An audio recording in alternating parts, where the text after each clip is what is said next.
Good evening, everyone. My name is Sterio. I'm here on behalf of In-Law Girls. I'm also a professor at Cleveland State University and managing director at the Public International Law and Policy Group. And it is my pleasure tonight to introduce Binta Mansaray as the Katherine B. Fite Lecturer for the 2023 International Humanitarian Law Roundtable. Before I talk about Binta, allow me just a few moments to say a few words about Katherine B. Fite. Katherine B. Fite was an American lawyer. She graduated from Yale Law School back in 1930 when she was just one of 4 women in her class at Yale Law School and one of just a handful of women across the United States graduating from law school. She somehow, miraculously managed to get a job practicing in New York City for a few years in the 1930s. And then in the late 1930s, she got a job at the State Department in the Office of the Legal Advisor. And then in 1945, she was essentially seconded by the State Department to Justice Jackson and got to work with Justice Jackson for about 6 months in London, setting up the Nuremberg Tribunal. Her appointment as part of Justice Jackson's professional legal staff was so revolutionary at the time because she was a woman that the New York Times actually ran an article with the title something like "A Woman Appointed to Justice Jackson's Staff," as if she was, a green-eyed Martian. That's how revolutionary that was at the time.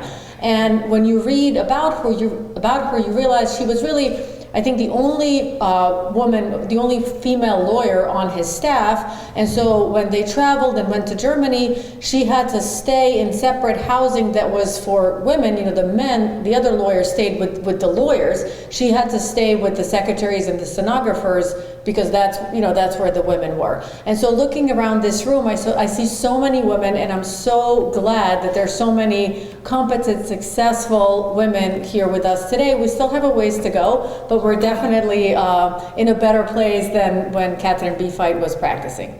So with that, let me say a few words about our speaker tonight, Binta Mansaray. Binta is the Registrar at the Residual Court for the Residual Special Court for Sierra Leone. Before that, she served as the Registrar at the Special Court, and before that, she was a Deputy Registrar. And before that, she was actually in charge of the outreach program and is widely credited as one of the main architects of the outreach program, which really allowed the people of Sierra Leone, including the women and the youth and all the underprivileged groups in Sierra Leone, to know and learn more about the work of the Special Court. And I see actually there's a slide there with some of the imagery used by the outreach program. Binta is a graduate of the University of Sierra Leone, and she also holds 2 master's degrees, one from Fordham University and one from the American University in Washington, D.C. Without further ado, I'm going to yield the floor to Binta Mansaray. And Binta, if you are okay with this, at the end of your remarks, we'd love to have a few minutes for questions from the audience. Binta Mansaray.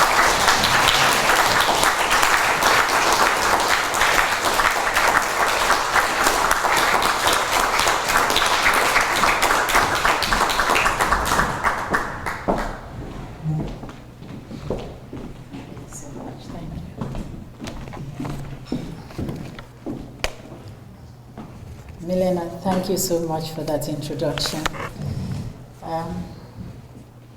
How do I start? Excellencies, friends and colleagues. I'm not breaching protocol, so good evening to you all. Let me first of all thank the organizers of this event for giving me the opportunity to give the Katherine B. Fite lecture at the 15th annual IHL dialogue. The second part of the title of this event is an interesting one for me as registrar. It says it's in the honor of the 20th anniversary of the indictment and removal from office of Charles Taylor, the former vice president of Liberia. When I saw that, my first instinct was, I'm not going to accept this because I don't talk about that as registrar. That's the prosecutor's domain. But then I realized that there are many ways you can talk about something. So I'll talk about it the outreach way and the registry way. But first, when I was contacted by Jim Johnson to give this lecture, I said to him, okay, in a day or two, I'll let you know the topic I want to talk about. So I called him, as promised. I said I wanted to talk about international humanitarian law. So he said, okay. And then about 1.5 weeks ago, he called me pretending to talk about something else. And then diplomatically tried to talk me out of talking about international humanitarian law.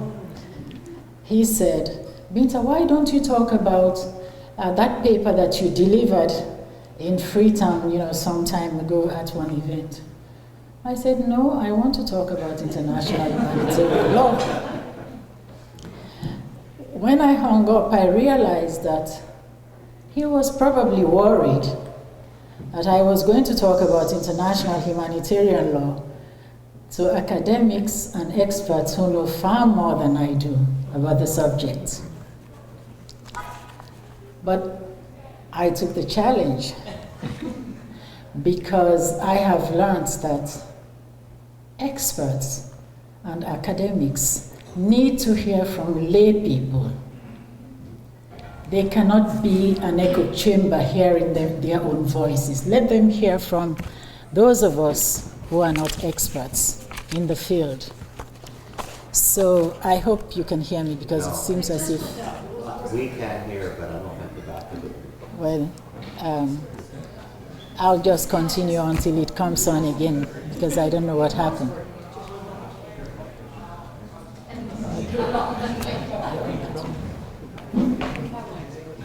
We have an expert. So I think you can hear me now. No? Okay. We're getting another mic. It's the expert. I can come here while they're fixing it. Or let me wait. Exactly. As long as I sit down when you Exactly, yes, yeah. welcome to law.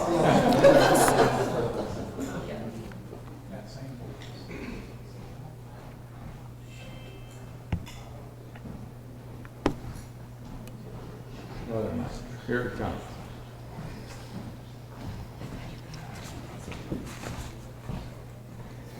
Go ahead and stay there. Okay, I think it's good now, right? Plug it first. Uh-oh.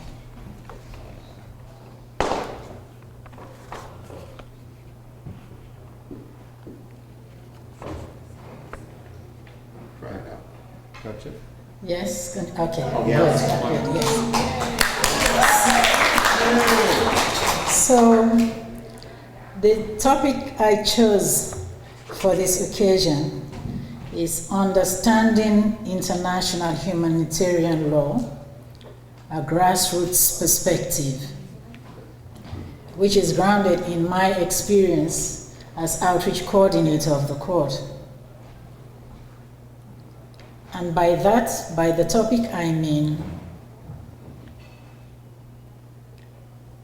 the grassroots understanding of international humanitarian law, not at the expert level, but at the grassroots level. What was the experience of the Special Court for Sierra Leone?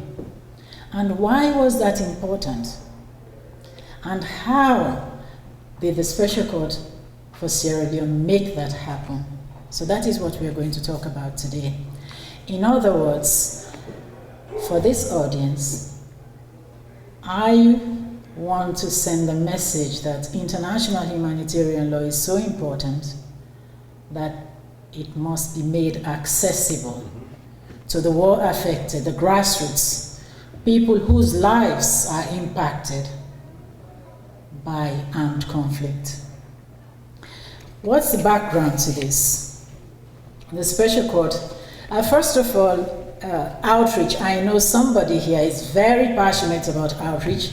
David Crane, whenever I say outreach, he wants to talk. So I'm not talking about the general outreach, which he can talk about later on, and the other prosecutors can talk about. This is basically, the Special Court for Sierra Leone had an outreach section. So it is the outreach section's experience that I'm talking about, not the court-wide experience of outreach, which is very rich, and I think others can tell it better than I do. The background to this is that you see what we have there. This is a booklet we published, the Special Court for Outreach section published in 2005. And it was in response to the outreach experience of the Special Court for Sierra Leone. The title actually says, Wetin na International Humanitarian Law. International Humanitarian Law made simple. I'll come to the title. But first, in the introduction of this booklet in 2005, we said, even though the war in Sierra Leone has come to an end, it is still important to promote greater awareness of the law of armed conflict. People should be informed on these principles at all times, during peace times or during an armed conflict. We believe that wide dissemination of information on the law of armed conflict can help prevent such acts occurring in the future, and hope that this booklet might also serve as guidance for dissemination in other countries. That is what we said in 2005, based on our experience from 2003, 2002 to 2005. And the reason for the publication, the outreach section, we had a mission statement. And as we stated in the mission statement, the mission of outreach was to engage with the people of Sierra Leone to promote an understanding of the work of the Special Court. But as we set out to talk about the mandate of the Special Court, we realized that we couldn't talk about it without talking about international humanitarian law. And yet, knowledge and awareness of international humanitarian law at that time among the population in Sierra Leone, both literate and non-literate, was very limited. The literacy level in Sierra Leone was also very low. The outreach messages we were supposed to be disseminating entailed complex legal concepts in the statute, the Special Court statute, the agreement, and the indictment. And all of this needed to be communicated within the framework of IHL. So one of the questions we were confronted with whenever we started talking about the Special Court was, what is international humanitarian law? You couldn't get past that. Civil society was asking these questions. And in Creole, it means, we say, what in the Special Court for Sierra Leone? That's the title. What is international humanitarian law? So we had to explain that for the ex-combatants, they had their own questions, because the more we explain, they turn to us and say, does the international community expect all of us to be educated and know about international humanitarian law? So in response to these questions, which were not going away, we collaborated with the ICRC to publish this booklet. And we didn't get too many lawyers involved because we would never have had a booklet. And then what we did, we explained to the ICRC the purpose for which we wanted to publish the booklet. So they helped us and made sure that the booklet actually simplifies the principles and the prohibitions in a way that achieves our objective, but anybody can read it. The teachers in the village, civil society, everyone. So that's how we got this publication. And as all of us know, international humanitarian law, the fundamental distinctions include the distinction between civilians and combatants, and also prohibition from hurting those who are to combat. In 1965, Sierra Leone acceded to the 1949 Geneva Conventions, and in 1986, it has acceded to the additional protocols, in particular Protocol 2. Less than 5 years after that, the armed conflict in Sierra Leone took place. And of course, the amputations, the killings, the arson attacks, the rapes, the gang rapes, the mutilations, the sexual, offenses that took place at that time, bushwives phenomenon, vulnerable groups, everyone, the whole country was brought at a standstill. We had 3 fighting factions: the Revolutionary United Front that started the war, the Armed Forces Revolutionary Council that joined the Revolutionary United Front, and then we had the pro-government militia, the Civil Defense Forces. All failed to respect the international humanitarian law principles. In fact, the conflict was so bad that Amnesty International characterized it as, having seen some of the worst violations of international humanitarian law ever committed in the world. This is Amnesty International that said that.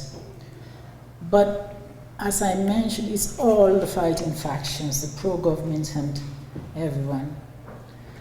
So we argue, based on our on-the-ground experience, that such failure can be attributed to the ignorance of the law of armed conflict.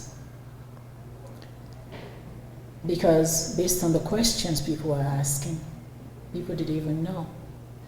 And when you look at that, the nature of, the type of people who were combatants, that's why today in one of the groups, I said the vulnerable group concept is a bit more complex during armed conflict, because civilians were abducted and turned into fighters.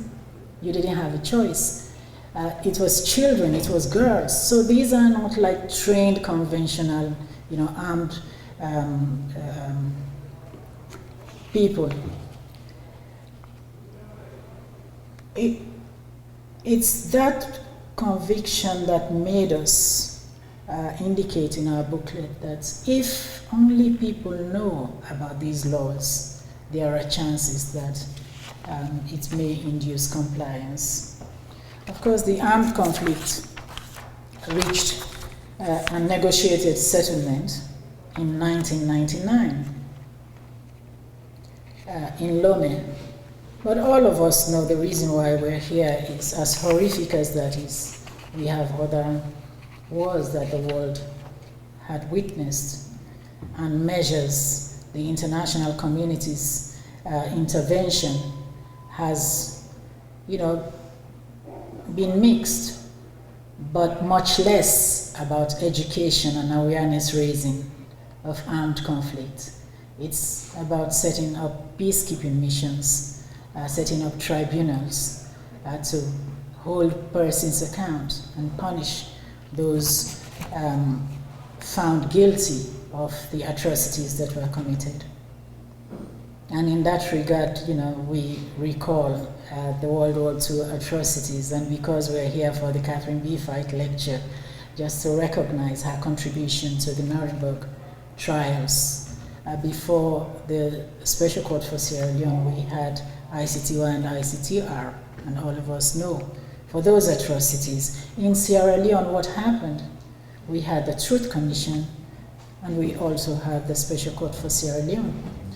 The Truth Commission part of its mandate was to document also an impartial historical record that documents violations of international humanitarian law.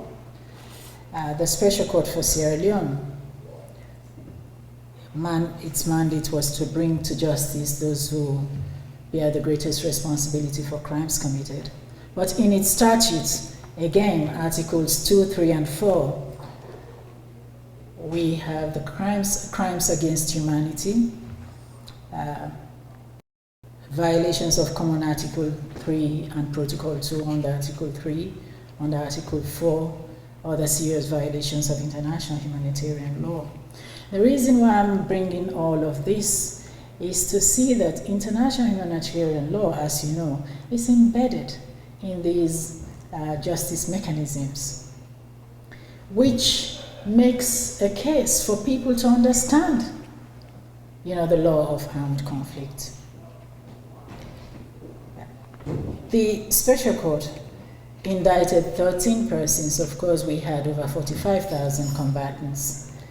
And those 13 persons included Sam Hinga-Norman and Charles Taylor.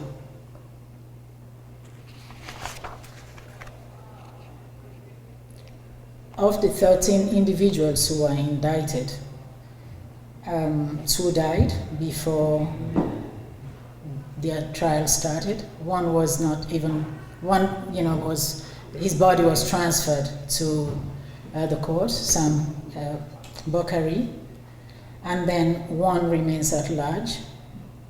One, Sam Hinga-Norman, who was the former Deputy Minister of Defense and coordinator of the Civil Defense Forces, he died before the verdict in his case was delivered. 9 persons were tried and convicted. That includes Charles Taylor. They were convicted on various counts of crimes against humanity and war crimes. The trial chamber found Mr. Taylor both planned crimes and aided and abetted RAF and AFRC rebels in the commission of war crimes and crimes against humanity. With the completion of the Taylor case, the Special Court became the first since Nuremberg to successfully bring a head of state or former head of state, depending on how you look at it, to trial. Of course, the court made other unprecedented contributions to international criminal jurisprudence. And again, the reason why I'm talking about all of this, these are the achievements or challenges that the war affected should be informed of, for them to make an informed decision or judgment about whether justice was served or not. Justice cannot remain in the courtroom for the lawyers and the judges. The people must be involved in the justice process. And it is these messages that are communicated to them that makes them, participate in the judicial process of the Special Court for Sierra Leone. More importantly, the judgments of the court and the long sentences, 15 to 52 years, that's why he imposed. Mr. Taylor, who was former head of state, was sentenced to 50 years imprisonment. These messages were meant by the court to send a clear message that no one was above the law, and atrocities against the people of Sierra Leone cannot be tolerated. It was important for us, for the people, to understand this message, because that is really the whole essence of being of the Special Court for Sierra Leone. The people were able to understand it. Why? Because we've already laid the foundation for them to understand international humanitarian law and very basic concepts, as we will get to. So their understanding of international humanitarian law made simple was foundational to really their appreciation of the court's work. So how did we do it? This publication has illustrations. I don't know where Molly is. I'm sorry, okay. So these illustrations, the booklet is for both literate and non-literate. So we use this. If you see the images there, these are images of Sierra Leoneans, images of victims, images of the perpetrators, so that when we are in town hall meetings, we show people exactly the do's and don'ts. So that's how, they were able to understand it. And the reason why this was so effective, today I spoke about opponents of international criminal justice, and there are many of them, as there are many, supporters of international criminal justice. When they started calling the special court a white man's court, because they didn't want the court. So we had to counter that with images of Sierra Leoneans. So when we were explaining to them, we say, you see, in fact, images of crimes, everything that people recognized. We say, this is what the law of armed conflict is all about. It's about you, what happened to you, what was not supposed to happen to you. And for the special court, this was extremely significant, and the benefit was enormous. I'll give you just one story about why I say it was extremely beneficial for the court for us to have this. Sam Hinga-Norman, the one I mentioned, who was the coordinator of the Civil Defense Forces and was the former Deputy Defense Minister, his indictment was one of the greatest challenges that we experienced. Why? Because in the eyes of Sierra Leoneans, he was fighting a just war, because he was fighting to defend the government and democracy. So he was from the South. People in the South were very resentful towards the court, whereas the rest of the country was very confused about the indictment, because they were expecting the rebels, the RAF and the AFRC, to be indicted, not Hinga-Norman. So what we did, we started explaining to them why he was indicted, the crimes. We took the indictment and we were explaining, the crimes. And the first meeting, immediately after the indictment was unsealed, I held a town hall meeting in Bo. It was full of the Kamajos. And they came in their country cloth. And that was really their combatants, uniform. I'm sure they wanted to meet David Crane, to see him, but he was not the one who was there, I was there. And they were so angry. All sorts of things, insults, attacks, verbal attacks, crying down the court. And they had their T-shirts, Free Hinga-Norman T-shirts. That's what all of them wore. So it was very, very difficult. They were criticizing the court. In fact, they were saying the war was not yet over.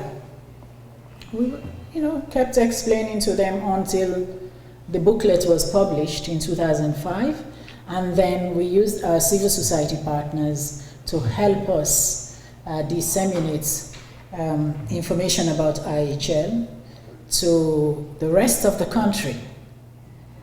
And basically, it was based on IHL that we were able to let people understand that Hinga Norman was indicted not because of why he fought the war, but how.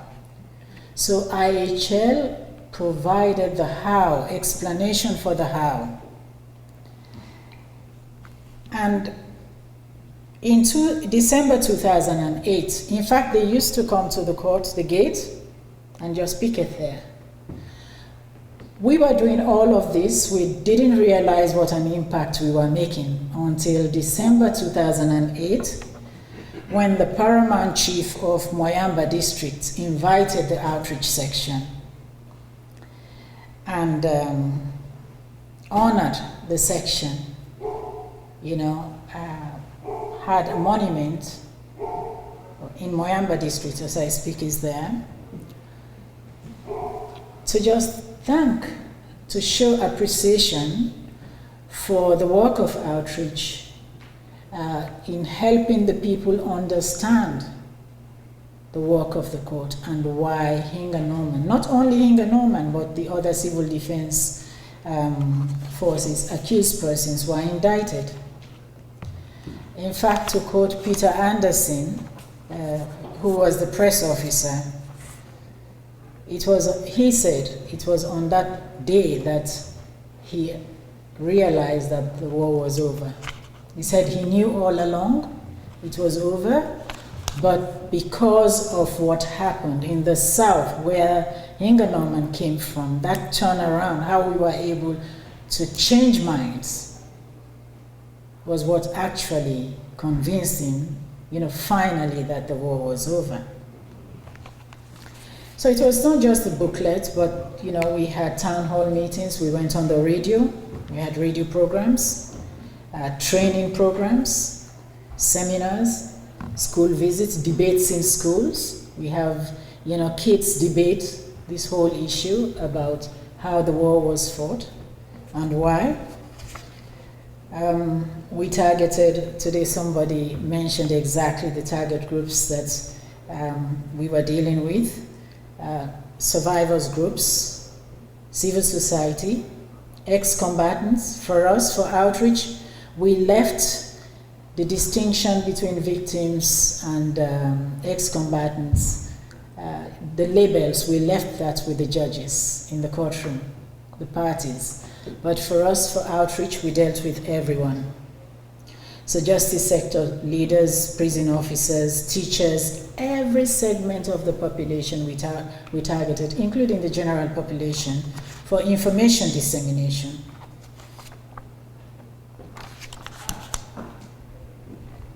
So now, I've talked about the value of IHL, understanding IHL to the administration of justice. And I've also mentioned about the importance of education and awareness for the law of armed conflict at all times. In fact, this is, in our view, valuable not only for Sierra Leone, but elsewhere. It's interesting, as I was preparing what I was going to talk about, I Googled and found one Professor Heike Krieger, who published a book in 2015, Inducing Compliance with International Humanitarian Law, Lessons from the African Great Lakes region. And this was what she was talking about, I've just quoted. Empirical findings show that only a minority of individuals living in areas of armed conflict know about the rules of international humanitarian law.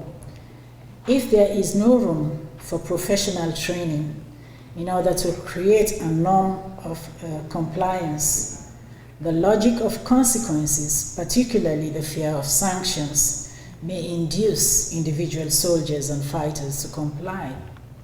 She went on to say, based on its experience, seen in practice as well as in empirical research, The ICRC emphasizes the importance of the fear of sanctions as an instrument for inducing compliance of individual soldiers. So that kind of buttresses our view expressed in this booklet in 2005. So what other ways can we do it? This IHL dialogue is fantastic. And I think, and it's a good way of raising awareness of IHL. The outcome of this dialogue, I know it's on the website, but if it is actively promoted, it would also be very beneficial.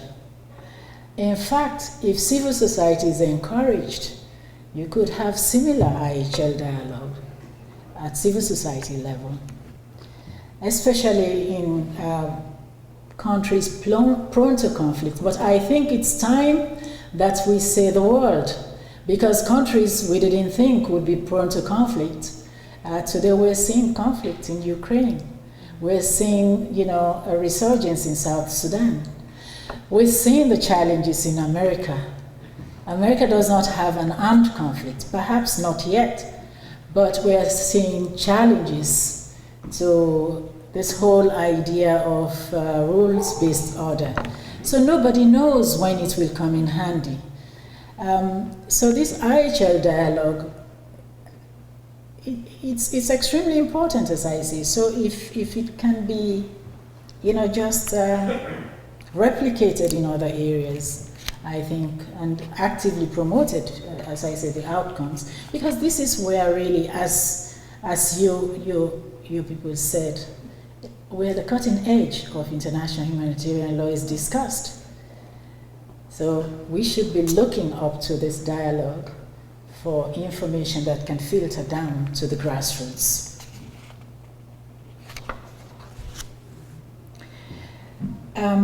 For our part, the Residual Special Court for Sierra Leone, we continue to raise awareness, even though the Special Court itself closed in December 2013. We continue to raise awareness about the law, the armed conflict in Sierra Leone, but also international humanitarian law through the mandate of the court, which includes the promotion and preservation of the legacy of the Special Court for Sierra Leone. We have several projects. Jim Johnson mentioned some today, so I don't want to repeat it, the conferences that we'll be having. But we also have public lecture series, because now we have new challenges. We have younger generation who did not live through the war, and they are taking the peace for granted. Peace, justice is just as fragile as peace. The dividends of justice can be easily reversed. We are experiencing that right now in Sierra Leone. So we are actively working towards making sure that the gains of the Special Court is not reversed by conflict in the country. This is basically all I have to say, and I thank you so much for boring you with all this long term. Thank you.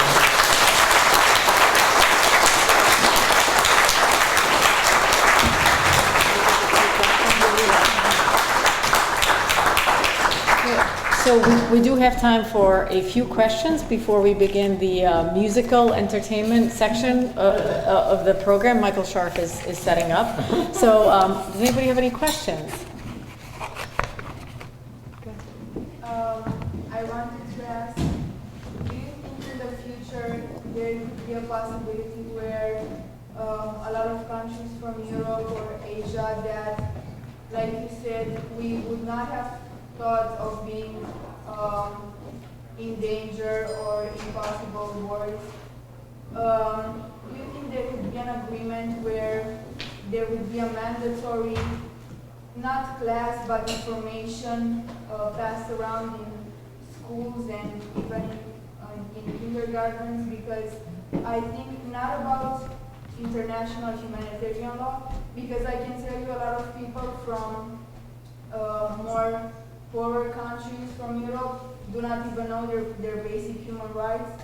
So I think from a young age, people should be taught what their human rights are, to later on be able to understand what international humanitarian law is.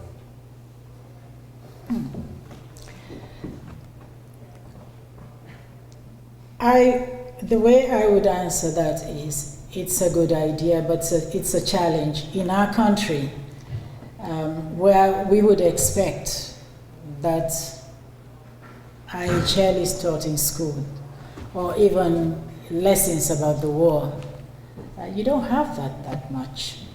Just like 2 or 3 years ago, they started some, mini education, but that's not even education really.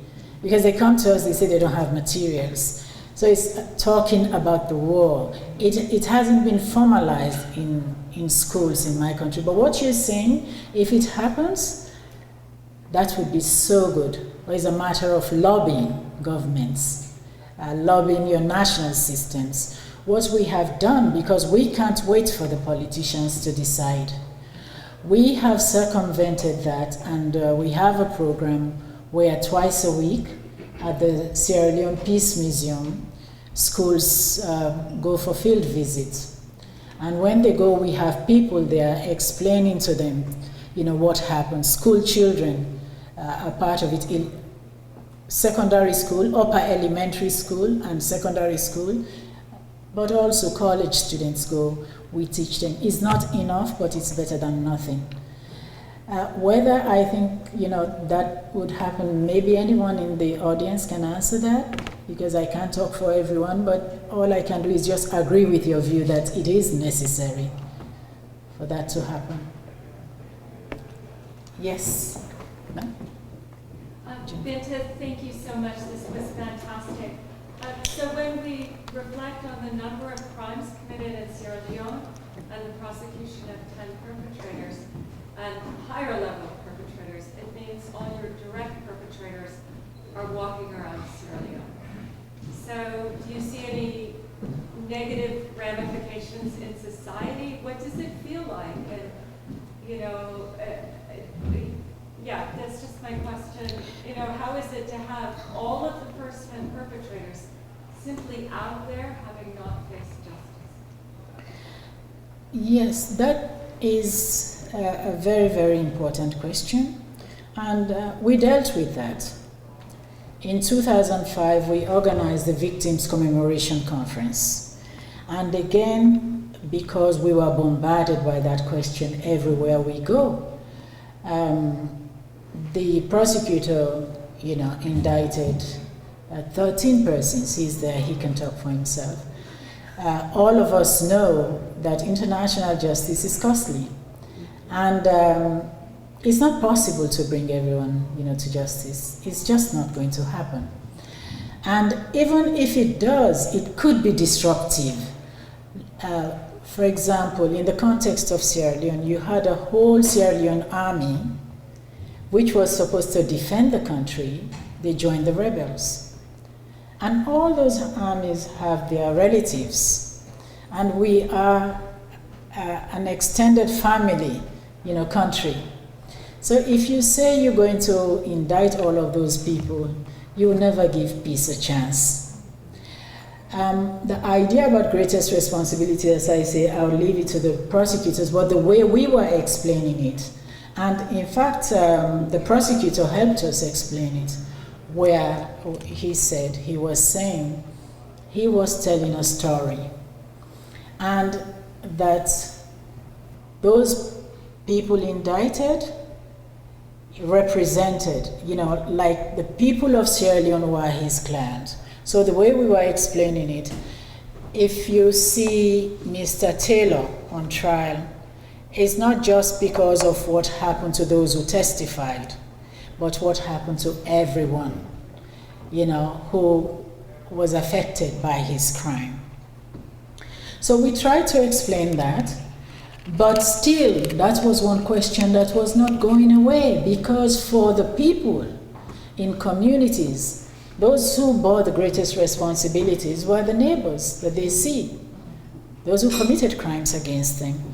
So during the Victims Commemoration Conference, which we organized, we brought together representatives of the UN, government of Sierra Leone, those who signed the agreement establishing the court, but also other post-conflict entities, like the UNHCR, UNICEF, the disarmament, demobilization, all institutions that were involved in the post-conflict reconstruction, efforts. We brought them together so that the people would see the small role of the Special Court for Sierra Leone, and everyone would explain, their role in the post-conflict efforts. And this way they are able to have a comprehensive view of how post-conflict needs were addressed. But more importantly, the representative, those who actually negotiated the agreement, signed it, they were able to explain the rationale behind,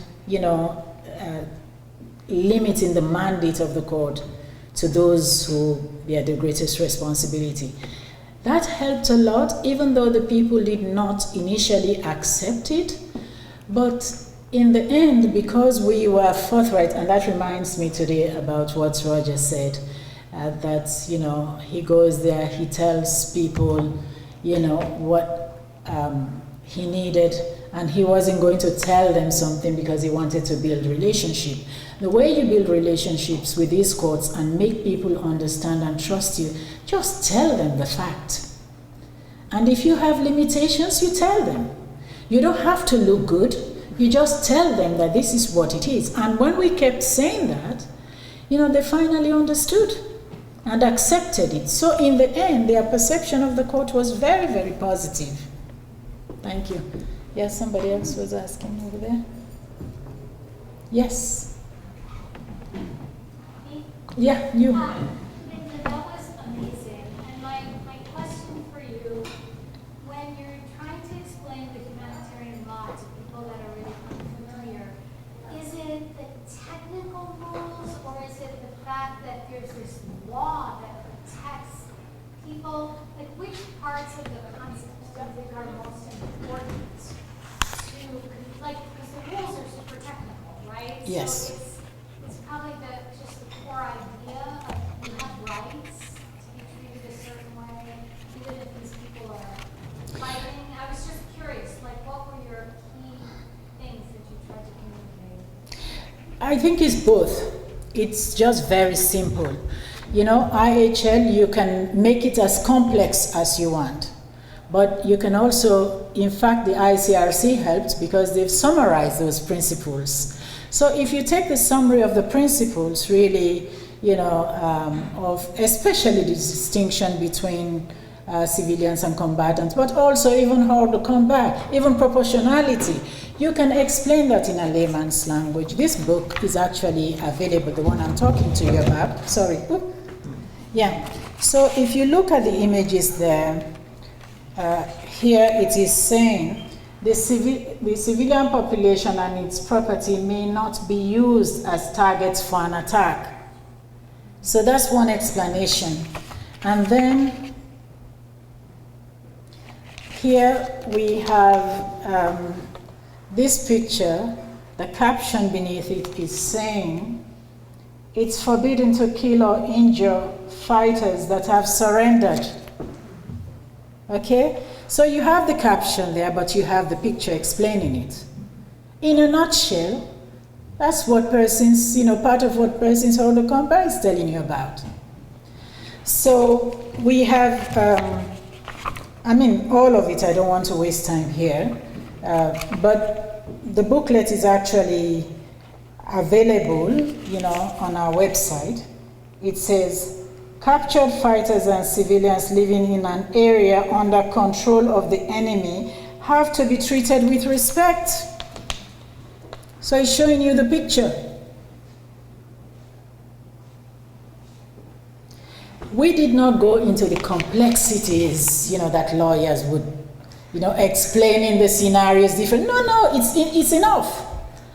for people to know that what happened to you, these people, when they took up arms, they had an enemy in mind. So those are the people they should be fighting, not raping you.